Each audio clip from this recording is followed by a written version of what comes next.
Ya, kwa majina naitwa Zakia Ramadhani.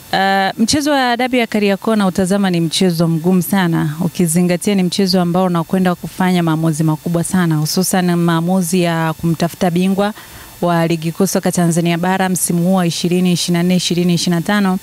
Ukitazama mpaka sasa hivi ligi mpaka inaelekea ukingoni kabisa, inamalizika. Wakiwa timu nyingine zimecheza michezo 30, unashuhudia bingwa baada hajapatikana. Sio kawaida. Mara nyingi unakuta bingwa tayari kashapatikana mapema sana, labda raundi ya 26, raundi ya 27 tayari bingwa ishapatikana, lakini mpaka raundi ya 29 mpaka 30 pia unaona bingwa baada hajapatikana. Kwa hiyo tazama ni namna gani ligi ya msimu huu imekuwa ngumu kwa kiasi kikubwa sana. Kwa mimi naotazama ni mchezo mkubwa ambao timu zote mbili zinaoingia kwa makini, kwa sababu hii ni hatima ya timu zote mbili. Aidha kwa Yanga hatima ya kuchukua bingwa msimu huu na hatima ya Simba Sports Club kuchukua bingwa msimu huu wa ligi kuu soka Tanzania bara. Simba ana nafasi ya kuchukua ubingwa na Yanga pia ana nafasi ya kuchukua ubingwa, japokuwa wote wawili wanazidiana. Mmoja yeye anahitaji alama 3 kabisa, yani ushindi katika mchezo, anahitaji sare, yeye anahitaji ushindi wa alama 3, kwa maana ya Simba yeye anahitaji alama 3 ili aweze kushinda mbele ya Yanga, lakini Yanga yeye anahitaji sare, anahitaji alama 3.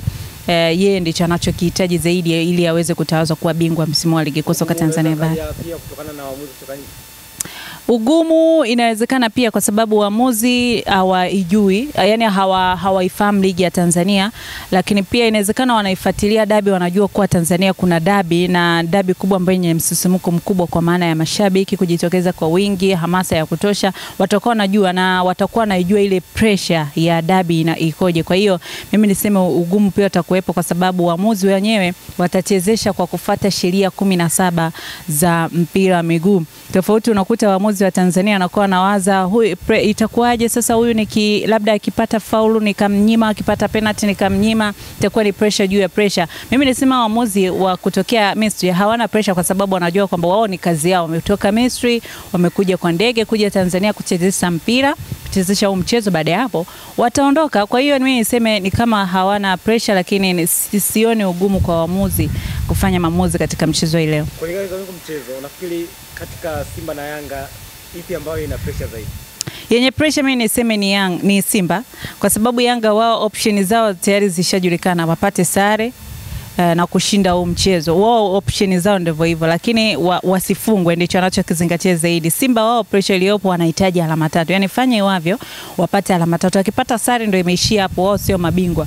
Kwa hiyo kama tunavyojua wanazidiana alama 79 kwa 78. Kwa hiyo pressure ipo kwa Simba zaidi, kwa sababu anahitaji kuhakikisha anachukua ubingwa, ukilinganisha na misimu 3 mfululizo ambayo imepita wao bila kuchukua ubingwa. Kwa hiyo anahitaji kuhakikisha msimu huu anabeba kikombe, japokuwa ameshakosa makombe CRB, wamekosa shirikisho Afrika, wamekosa. Kwa hiyo anahitaji hata kuangalia kwa namna hii, ikiwezekana aweze kuchukua ubingwa wa ligi. Kuna wanauona huko mbele yao, wakiuona wanaona namna gani ili aweze kupata alama 3. Na labda la kumalizia lote kuelekea kwenye mchezo.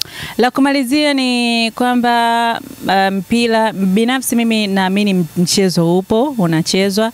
Haya yote ambayo yanaendelea ni mind game, niseme kwa Simba Sports Club. Mimi niseme hata timu isipokuja kwenye press, bado timu haitakuja uwanjani. Sasa hapo tusubiri wao watakuja uwanjani ama vipi, wamegomea mchezo kabisa. Lakini imani yangu kwamba mchezo unachezwa leo, kwa mashabiki wasio na wasiwasi.